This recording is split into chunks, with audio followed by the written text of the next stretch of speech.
মাতৃগর্ভে সন্তানের আকৃতি আসতে সময় লাগে 43 দিন, এর মানে হলো 4 মাস। থুম্মা ইরসিলুল্লাহু ইলাইহি মালাকান, অতঃপর আল্লাহ তাআলা মাতৃগর্ভে একজন ফেরেশতা পাঠান।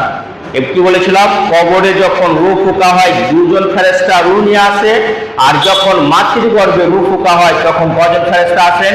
একজন ফেরেশতা আসেন। ওয়ায়াকতুবু, ওই ফেরেশতা লিখেন, রিজকাহু, আমালাহু, আজালাহু, শাকিয়ুন আম সাঈদুন। ওই ফেরেশতা মাতৃগর্ভে 4টা জিনিস লিখে দেন। কি কি লিখে দেন?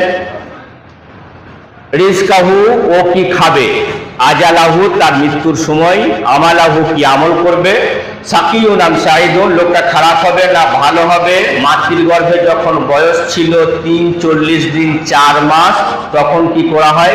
লিখে দেওয়া হয়। এই হাদিস থেকে আমরা দলিল নেব যে